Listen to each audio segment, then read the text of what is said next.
Welcome back everyone. Let us continue with the explanation of the chapter packing. So let's move on to the MCQs first. Let's see how much is your score. First is, what did Jerome often forgot to pack? First, his shirts, boots, toothbrush, all. The answer is toothbrush. Who started packing the hampers? Jerome, George, Harris, both Jerome and Harris, both George and Harris. So D is the correct answer. Where did the author find the toothbrush finally? So inside his boot. What did the author forget to pack in the bag? Here you will find it confusing that this was the first question, but here we are asking forget to pack often. Okay, and here in this fourth question it is about forget to pack in the bag, that is boots. What irritates Jerome the most? Seeing other people doing nothing. Who is the author of this chapter? Jerome K. Jerome. What horrible idea struck the narrator's mind after packing his bag? Whether his toothbrush is packed or not. This was the horrible idea, right? Next. Who was the worst packer according to Jerome? George, Harris, Montmorency, or all of them? So no, not all of them. Harris was the worst packer according to the narrator. Okay, if you have scored 8 on 8, then thumbs up. Good, you can pat your back. Alright, so let's continue with the explanation. So now, Jerome was done with his packing, and now it was time for Harris and George to start packing the hampers. Okay? So they did start packing, and Jerome came and sat on the table. And he knew that things are going to become exciting soon. And it did. They started with breaking a cup. What did they start? They started packing the hampers, the food baskets, with breaking a cup. That was the first thing they did. And they did that. Jerome humorously says, he mentions here that this was done to just make everyone interested in how they pack all the things. Then Harris packed the strawberry jam on top of a tomato and squashed it, and they had to pick out the tomato with a teaspoon. So they did not know how to pack the things in a proper order. The lighter things are to be packed on the top and the heavier ones at the bottom. They did not know that particular order. And then it was George's turn. He trod on the butter. And then it was George's turn to what?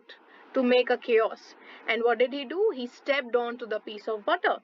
I did not say anything, but I came over and sat on the edge of the table and watched them. As you can see in the picture here in this image, Jerome did not say anything and he just came and sat on the edge of the table. It irritated them more than anything I could have said. And this irritated them. Jerome coming there and sitting on the table, it irritated them more than he could have said anything. I felt that, and Jerome knew that they were getting irritated. It made them nervous as well as excited, and they stepped on things, put things behind them, then couldn't find them when they wanted them.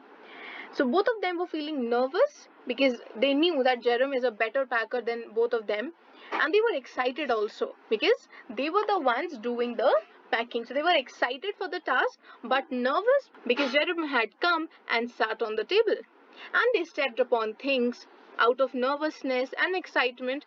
They stepped upon things, they put things somewhere else, they put things behind them, and then they could not find them when they needed them. And they packed the pies at the bottom. Again, a mistake in order of the things. They packed the pies at the bottom and put heavy things on top and smashed the pies in. Sad. They upset salt over everything and asked for the butter. I never saw two men do more with 1 and 2 pence worth of butter in my whole life than they did.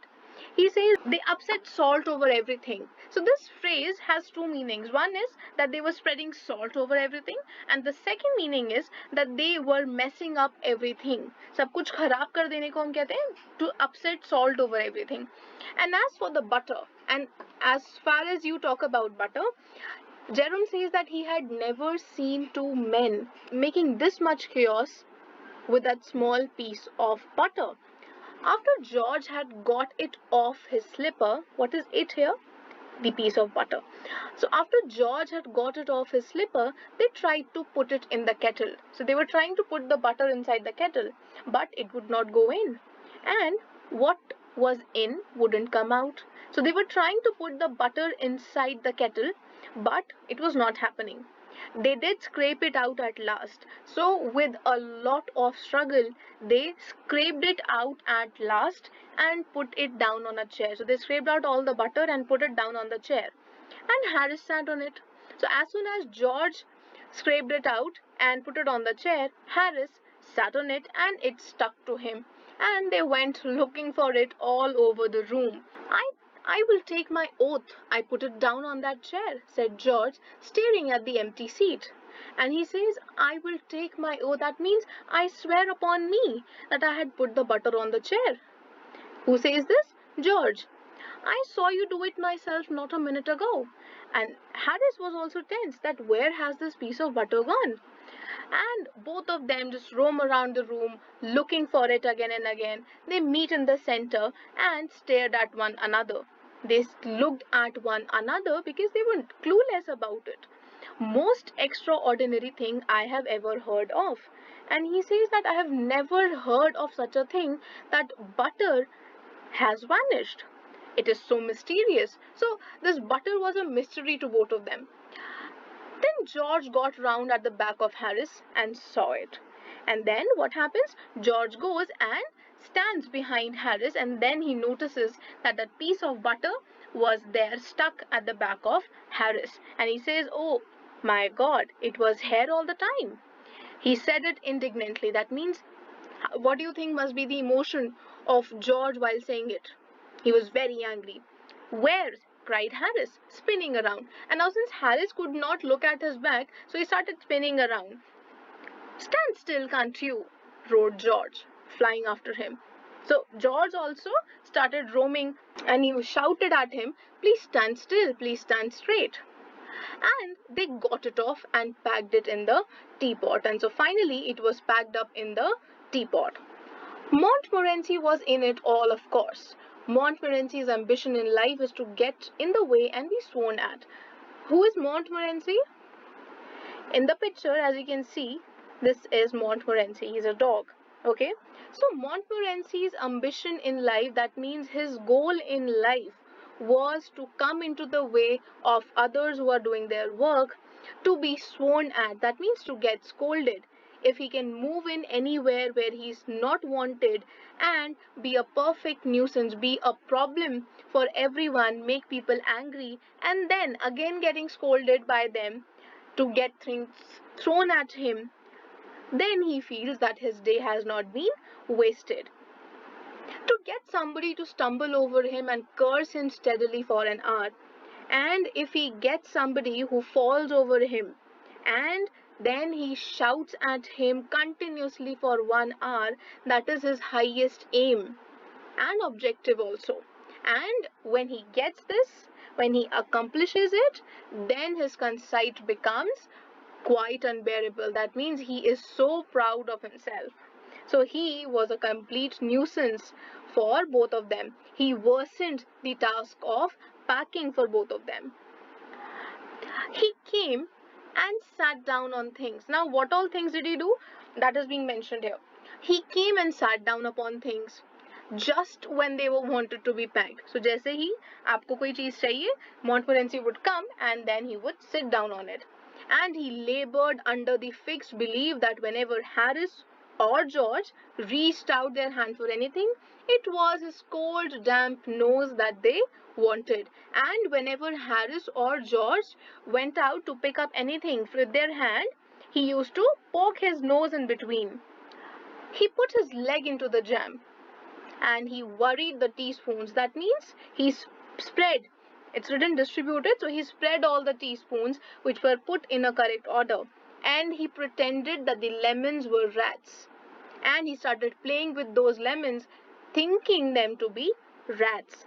And he got into the hamper and killed those 3 of them before Harris could land him with a frying pan. As you can see the picture above here, he is trying to shoo him away with the help of a frying pan, because as you can see, he has created a great mess of the hamper. Do you think such dogs exist in real life? I don't think so. I've never seen such a dog. Harris said I encouraged him, and Harris puts all the blame on the narrator. I did not encourage him. A dog like that doesn't want any encouragement. And he says, humorously, he says that Montmorency does not need any kind of motivation from anyone. It is his natural behavior, the original sin that is born in him, the original evil that is born in him that makes him do things like that. So he says that he is behaving naturally. You don't need to motivate him for creating a mess. The packing was done at 12:50, so finally the bag as well as the hampers were packed up at 12:50, and Harris sat on the big hamper and said he hoped nothing would be found broken. So after committing the mistake, he is hoping that nothing would be broken inside the hamper. What do you think? Obviously things will get ruined.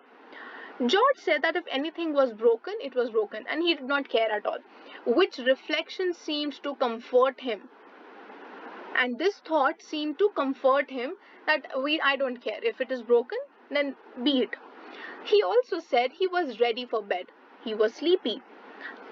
We all were ready for bed. That means all of them were tired with the task of packing. Harris was to sleep with us that night, and we went upstairs. So he was staying up at that night, so all of them went upstairs. We tossed for beds, and Harris had to sleep with me. Here is the narrator. He said, Harris says, do you prefer the inside or the outside, Jay? Jay is Jerome. I said I generally prefer to sleep inside a bed. Harris said it was odd. And Harris mentioned it was odd. So every time something odd happens, something bad happens, Harris puts all the blame onto Jerome because he was irritated with him. He was making fun of him while he was packing the hampers. George said, what time shall I wake you fellows? That means friends. At what time should I wake you up in the morning? Harris says 7. I said no, 6, because I want to write some letters. And Harris says 7, but the narrator says no.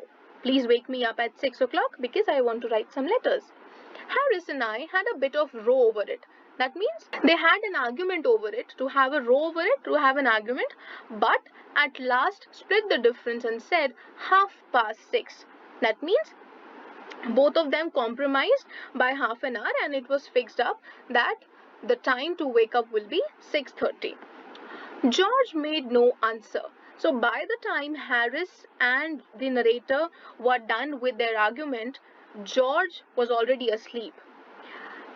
We found on going over that he had been asleep for some time. So we placed the bath where he would tumble into it on getting out in the morning and went to bed ourselves. And so to play a prank with him, what did they do? They placed the bathtub near his bed so that as soon as he gets up in the morning, he falls over into that bathtub, and they now went to bed themselves. So this excerpt has been taken from the novel Three Men in a Boat. If you read that novel, it is extremely humorous. You are going to enjoy it thoroughly. I hope you have enjoyed this lesson as well. Alright, so with this we finish off with the chapter. Again, there are MCQs further, which is assignment number 3 for this chapter. I hope everyone will be able to attempt all the questions correctly. I will be discussing them in the next video.